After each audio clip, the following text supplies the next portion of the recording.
Oi pessoal, aqui é o professor Maxwell de História e hoje nós vamos aqui corrigir o livro de atividades do oitavo ano. Então peguem lá o livro de vocês, certo? E abram na página 29, o capítulo 9, Brasil Império, Primeiro Reinado, tá? Temos aí a primeira questão, que é uma questão do Enem. Tem um texto aí. Entre os combatentes estava a mais famosa heroína da independência, nascida em Feira de Santana, filha de lavradores pobres. Maria Quitéria de Jesus tinha 30 anos quando a Bahia começou a pegar em armas contra os portugueses. Apesar da proibição de mulheres nos batalhões de voluntários, decidiu se alistar às escondidas. Cortou os cabelos, amarrou os seios e vestiu-se de homem. Incorporou-se às fileiras brasileiras com o nome de soldados medeiros.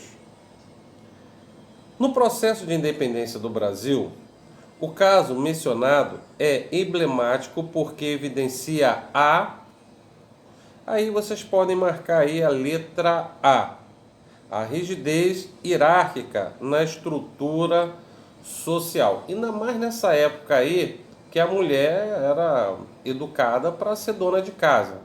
E mulheres como ela, para participar de uma luta dessa, ela tinha que se disfarçar de homem, tá? Tanto é que tem até aquele desenho animado, né? Na qual teve uma oriental que foi no lugar do pai para lutar. E no final ela quase foi assassinada ou morta porque ela não poderia se vestir de homem, né? Então isso aí mais ou menos lembra essa história aí desse desenho animado. Vamos lá, questão número 2. Observe o mapa. Estão vendo o mapa aqui, tá? Estamos observando. Aqui o Brasil, vocês podem ver que lá na ponta está sem o Acre, ainda não pertencia ao Brasil, pertencia à Bolívia na época. Vamos lá, observe o mapa e os dados do mapa mostram que emancipação política do Brasil, tá? Então vocês têm que marcar a questão correta é a questão letra D, tá? Foi um processo complexo no qual não houve adesão imediata de algumas províncias ao Rio de Janeiro, representado pelo poder do imperador Dom Pedro I, pois essas províncias continuaram fiéis às cortes de Lisboa, levando à Guerra de Independência.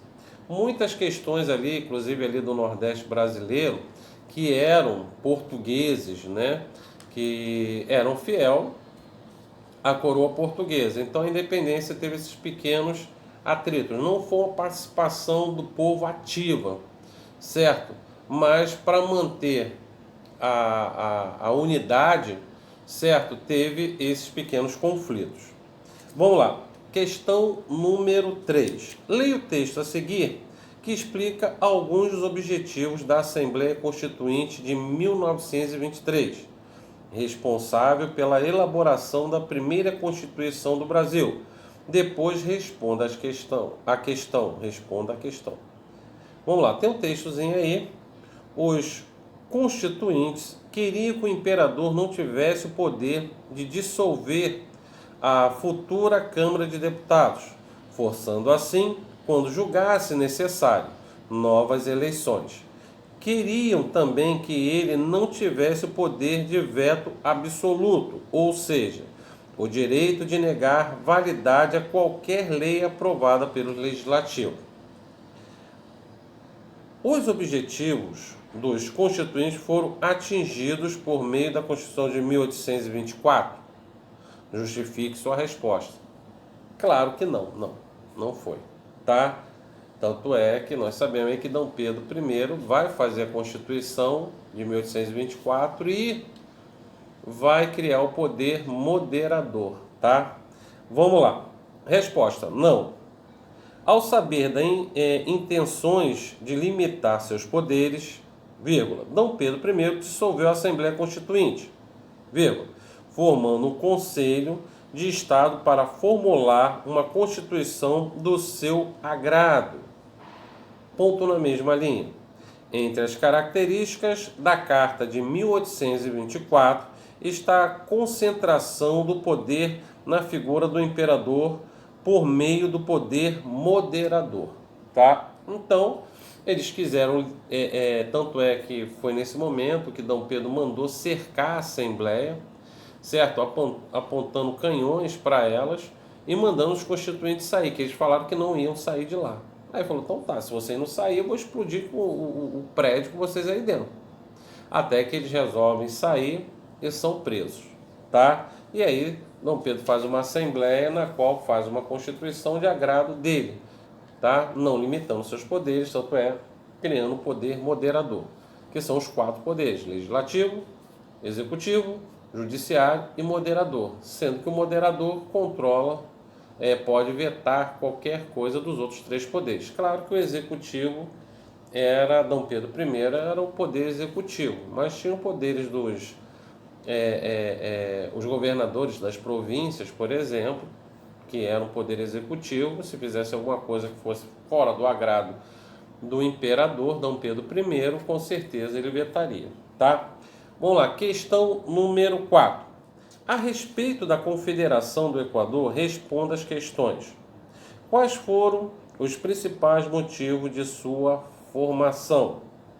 Resposta: as províncias de Pernambuco, Paraíba, Rio Grande do Norte e Ceará não concordavam com a centralização do poder imposta por Dom Pedro I. Letra B. Qual era o objetivo da revolta? Resposta: os líderes da revolta objetivavam a criação de um novo país na região, com um regime republicano e contrário à escravidão. Letra C. Quais foram as conquistas do movimento? Foi proclamada a independência da província de Pernambuco e aprovada uma Constituição provisória. Além disso, escravizados foram libertos e os que desagradou parte da participação do movimento. Então vocês podem ver aí que a oligarquia apoiou, certo? Aqueles fazendeiros apoiaram. Quando houve a libertação dos escravos, aí já não foi de agrado deles, já que eles eram donos de grandes quantidades de escravos. Se libertar os escravos, quem vai trabalhar na lavoura, né? Então, eles saem do movimento, certo? Enfraquecendo eles, já que eles eram o dono do capital, né? Eles tinham dinheiro, tá bom? Vamos lá, letra D. De que maneira ocorreu o fim da Confederação do Equador? O movimento foi reprimido pelas tropas do governo e os líderes foram condenados à morte. Questão número 5. O que foi a Guerra da Cisplatina e como ela afetou o reinado de Dom Pedro I? Vamos lá. Resposta: a província da Cisplatina, o atual Uruguai, foi uma colônia espanhola anexada ao Brasil em 1821. Ponto.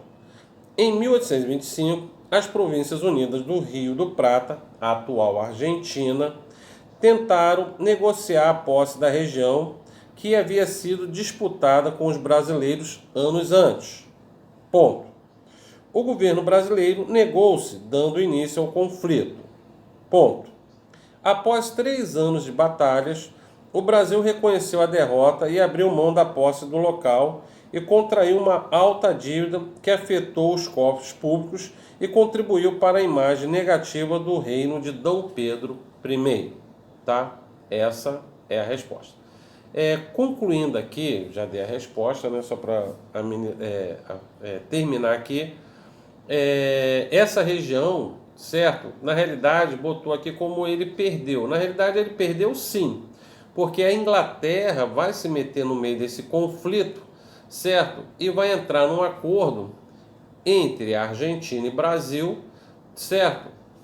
E abre mão do território que é fundado um novo país, que no caso é o Uruguai, tá? Com a ajuda aí, com a força dada da Inglaterra. Questão número 6. Leia o texto a seguir sobre a sociedade brasileira durante o primeiro reinado. Com o dinheiro, compra-se artigos e modas, franceses e ingleses, em suma, tudo. O mundo elegante veste-se, segundo os últimos modelos de Paris. Os homens, apesar do grande calor, usam casacos e capas das mais finas telas e meias francesas de seda. O texto aqui continuando embaixo. Entretanto, o elemento que mais chamava a atenção de todos aqueles que colocassem os pés nos países era a população negra. Falta gente branca, dizia o conde de Palmela para sua mulher, a 22 de janeiro de 1821, referindo-se à superioridade numérica de negros no Rio.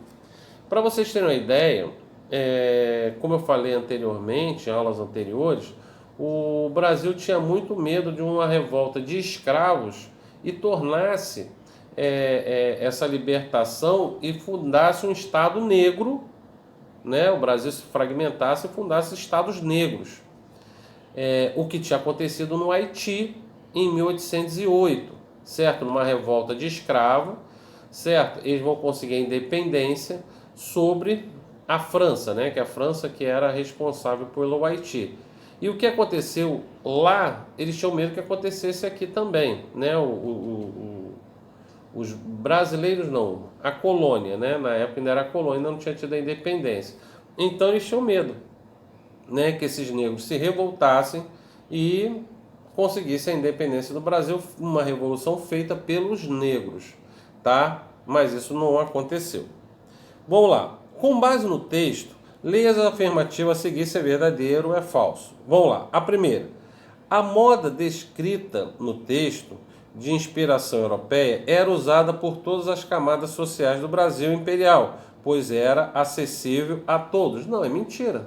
Só que as classes superiores vestiam-se bem com tecidos ingleses, por exemplo, e franceses, tá? Já que os caras que eram mais pobres não vestiam roupas elegantes, então é falso. Vamos lá. A vinda da família real teve grande impacto na cultura do Brasil no início do século XIX. A volta de Dom João para Portugal e a independência em 1822 acabaram com a influência europeia no modo de viver do país. Não, isso também é mentira, tanto é que vocês estão vendo lá, né, no texto, que está falando que as pessoas, um calor danado, o cara usando paletó, usando cartola. Tanto é que quem mandava na moda era a moda europeia, tá? E era totalmente influenciada aqui nos trópicos, tá? Só que as pessoas não tinham noção que aqui, né, é bem mais quente do que a Europa, que é um clima mais temperado e às vezes frio, tá? Então é falso. Vamos lá, próxima questão. Se os escravizados eram grupos sociais mais desfavorecidos, os grandes proprietários de terras, comerciantes e altos funcionários públicos constituíam a elite brasileira do período. Sim, é verdade. Tá? Então, os funcionários públicos, comerciantes, grandes proprietários de terras é que mandava no país. Então é verdadeiro. Vamos lá. O texto indica grande presença de africanos escravizados no Brasil Império. Com certeza, tinha muitos escravos. Tá? Então é verdadeiro. O mesmo grupo que tinha acesso a vestimentos inspirados e importados da Europa também tinham preferência no acesso à educação. O ensino superior ainda era preferencialmente masculino. Totalmente. As mulheres, nessa época, como eu falei, a educação era virada para a mulher ser dona de casa, cuidar do marido, cuidar dos filhos e cuidar da casa. Tá? E muitos também desses estudantes, eles iam para a Europa estudar lá, tá? Porque a elite, mesmo Dom João VI, né, fundando algumas faculdades aqui, como de medicina, de direito, tá? Muitos deles ainda iam estudar na Europa. Questão número 7. Observe a reprodução da carta de abdicação de Dom Pedro I, escrita em 1831. Com base na leitura da carta em seus estudos, responda a questões a seguir. Que fatores levaram Dom Pedro I a abdicar do trono brasileiro? Resposta. O retorno do imperador a Portugal ocorreu por vários fatores: as revoltas separatistas, a Guerra da Cisplatina e os empréstimos feitos com a Inglaterra, agravando a crise econômica. Ponto. Os fortes laços com o partido português causaram impopularidade do governo. Ponto. Por fim, a morte de D. João VI e a pressão dos portugueses para o retorno de D. Pedro foram o estopim da abdicação. Essa é a resposta. Não esquecendo também que D. Pedro ele chegou até a abdicar o trono de Portugal, que lá ele seria coroado como D. Pedro IV. Ele abdicou a favor da sua filha, que seria a futura rainha Dona Maria II, sendo que deixou como tutor seu irmão, D. Miguel, só que o irmão dele deu uma rasteira na sobrinha e assumiu a coroa. E o que vai acontecer? O que vai acontecer é que D. Pedro vai ficar ligado o que está acontecendo na Europa. Até que ele não aguenta a pressão que já estava acontecendo aqui no Brasil, ele vai abdicar o trono, sai daqui de madrugada e vai direto para a Europa, onde monta uma milícia na França que invade Portugal, e ele tira o irmão do trono e coloca a filha Dona Maria, que vai ser coroado com Dona Maria II, mas mesmo assim ele vem a falecer aos 36 anos de tuberculose no mesmo leito na qual ele nasceu. Tá? Vamos lá, questão letra B. No documento constam motivos de D. Pedro I para a abdicação do trono. No documento constam os motivos de D. Pedro I para a abdicação do trono? Não. Na carta, o imperador apenas notifica que abdicou do trono. Tá? De acordo com a carta, quem substituiria D. Pedro I no trono? Resposta.